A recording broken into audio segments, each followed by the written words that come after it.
Friends, I confess that I am struggling. I know I'm not alone. When I woke up Monday morning to the news of another mass shooting, this time one of the largest in American history, I had two reactions. First, I thought I have to speak about this on Sunday. I typically don't change the entire service when something happens in the world. I figure Unitarian Universalism speaks to most of those things on its own, but this time, maybe because of the magnitude of the shooting, it felt different. My second thought was I have no idea what to say. Mostly, I'm brokenhearted about all the sisters and brothers, the children and parents, loved ones lost last Sunday. Brokenhearted and angry at our leaders' seeming inability, or maybe it's unwillingness, to address gun violence in our country. So this morning, all I can think to do is remind one another again what we know to be true and right and good, and to reflect on my own history with guns as a way to think about moving forward. Thoughts and prayers for the survivors and for the loved ones of the dead are important, but they do not seem to be near enough on their own, not anymore, especially in the face of the numbers. The Gun Violence Archive defines a mass shooting as any incident in which 4 or more people are shot and or killed at a single event at the same general time and location, not including the shooter. The United States averages about one of those per day. The mass shooting in Las Vegas last Sunday was the 273rd mass shooting in the 275 days of 2017 that had passed on that date. Sunday's was among the most deadly in American history, but it is part of a trend. All 4 of the deadliest mass shootings in recent American history have occurred in the last 10 years. In the week since the Las Vegas killings, more than twice the number of people who died there have died in other gun-related incidents. In 2017, so far, there have been nearly 12,000 deaths linked to gun violence. That's nearly equivalent to 4 9/11 attacks. Some sobering statistics reported by Newsweek last weekend. They said, quote, "Gun violence is a staple of American life. The U.S. ranks number 1 in the world in terms of firearms per capita, 88.8 firearms per 100 people. And it has the highest homicide by firearm rate in the developed world. The problem is so endemic," they continue, "that gun violence is now the 3rd leading cause of death for children in the United States. An average of 1,297 children die every year from gun-related injuries, according to a June of this year study published in the journal Pediatrics. If a disease were killing 1,300 American children per year, we would be raising money and funding research. We would find a treatment, then we would find a cure. But when it comes to gun violence, we're invited to grieve for the people who are lost, then move on until the next mass shooting. I don't know about you, but like the Keeleys who wrote the poem we read earlier, the sense of shock that I felt when 13 students were killed at Columbine in 1999, it's hard to find these days. It feels like this is our normal now.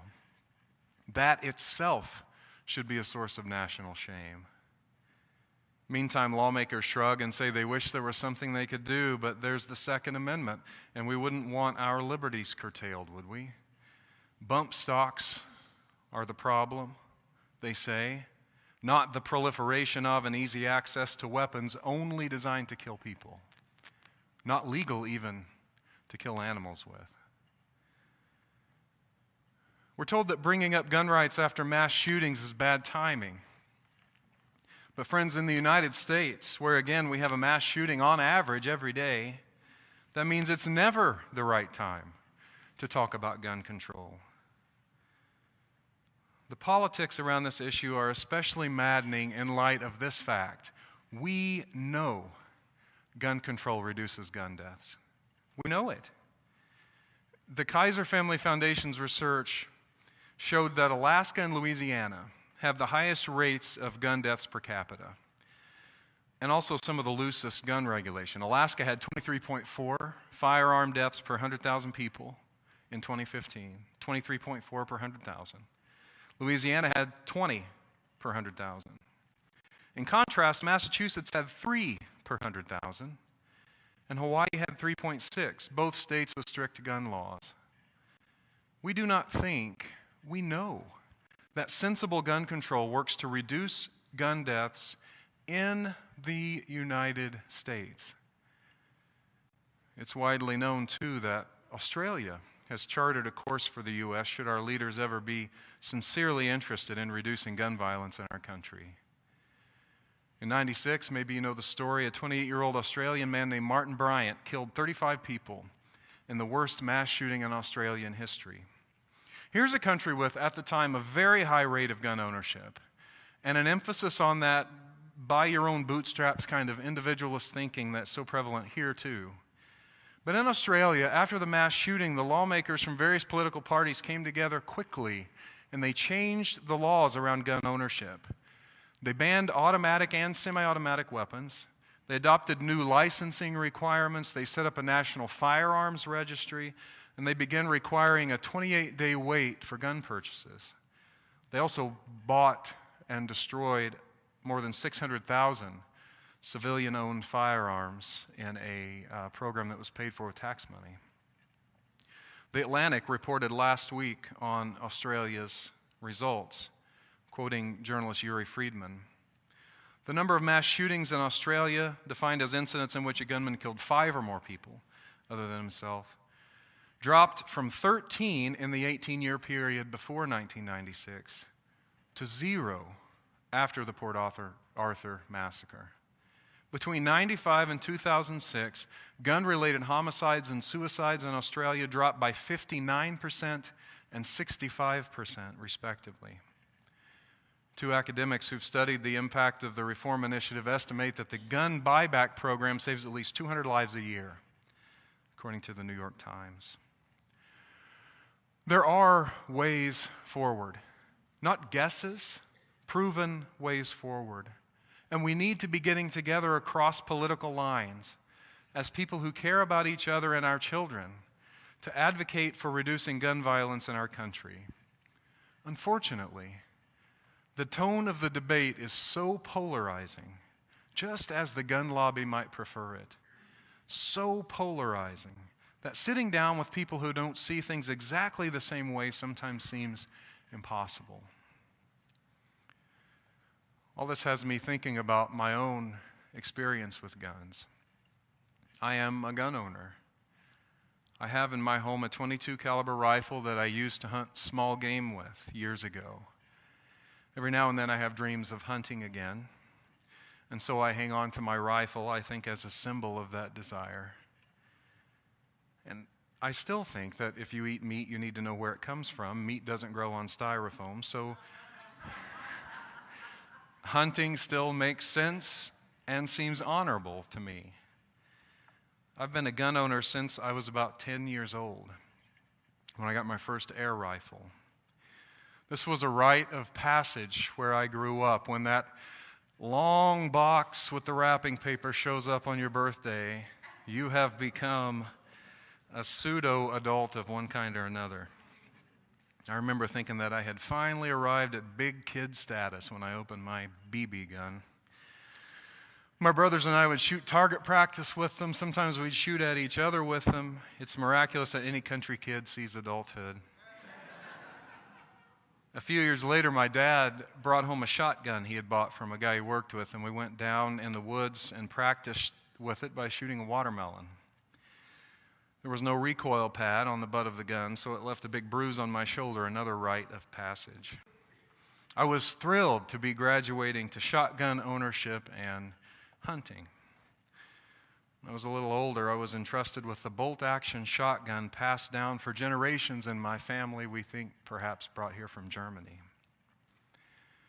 I was never scared of guns, but I'm always aware when I use one just how much power I've claimed. We were taught that guns were tools to be respected and kept in good working order. If those rules were followed, then we were told guns could serve us well, and we used them for recreation. I loved shooting guns. I still do. But there were other uses too. Some of my family members drove semi-trucks, and they traveled with handguns under their seats.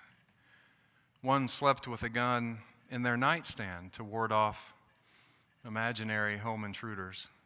None of those guns was ever used against anyone, but there they were, ready, just in case, purchased in some way out of fear.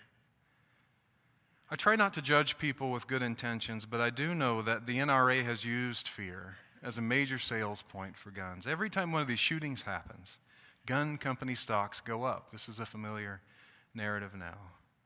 And so I think about guns differently these days. As a kid, I saw what a bullet can do when it hits an animal. It was the price paid for eating meat, and again, I still value that lesson. As a chaplain student in a city emergency room, I saw what a bullet does to human flesh. I saw the aftermath when ownership of a gun made it too easy to end an argument for good, or for a person to take their own life when they were in crisis. I refuse to demonize everyone who owns a gun. And I value human life more than to insist that every person should be able to own whatever gun they want. I am a gun owner who supports gun control. And friends, that is not all that rare. We are everywhere. I still believe that someday historians will look back and wonder how we didn't see the need for gun control sooner, how we could have put up with this for so long. I still believe things will eventually get better, though I have no clue how that will happen. I do know that it will only happen when people of open hearts and good faith continue to engage even when it's frustrating. So if, like me, you're feeling frustrated and overwhelmed, maybe sometimes cynical about the possibility of change, I hope you'll pick one small thing to do to move forward. You can call your legislators and share with them what's on your mind about guns and gun violence. But if you can't do that, you can choose love in all of your interactions. From the grocery counter to family holidays upcoming, choose love instead of hate. And you can give me a birthday present. My birthday is 1 week from today, and it just so happens that there will be a bloodmobile here during and after the service next Sunday to receive blood donations. This is a way to respond directly and tangibly to the Las Vegas shooting. So in the back of the sanctuary, near the welcome table, there's a tall round table with a sign-up sheet on it. You can either sign up this morning or take one of the flyers on the table and sign up for a time slot online. If you can't figure that out, it's okay. Just call the office this week and we'll help you get signed up. In our state, 20% of people are eligible to donate blood and only 3% actually do. So this is a way to make a difference and stave off cynicism and numbness and give me a happy birthday. I know the solution to our gun violence problem seems a ways off. I know it's hard to keep believing and acting as if we can make a difference. But I want to end my sermon this morning with a couple of paragraphs from Nicholas Kristof in Monday morning's New York Times. He wrote, "The Occupational Safety and Health Administration has 7 pages of rules about ladders, which kill 300 people a year. Yet the federal government doesn't make a serious effort to reduce gun deaths, with a toll more than 100 times as high. The best example of intelligent regulation is auto safety. He says, by my calculations, we've reduced the auto fatality rate per 100 million miles driven by more than 95% since 1921. There was no single solution, but rather many incremental efforts. Seatbelts, airbags, padded dashboards, better bumpers, lighted roadways, highway guardrails, graduated licenses for young people, crackdowns on drunk driving, limits on left turns, and so on. We haven't banned automobiles, and we haven't eliminated auto deaths, but we have learned to make them safer. And we should do the same with guns. The gun lobby will say that this isn't the time for politics. But if we can't learn the lesson from this carnage, then there will be more such shootings again and again.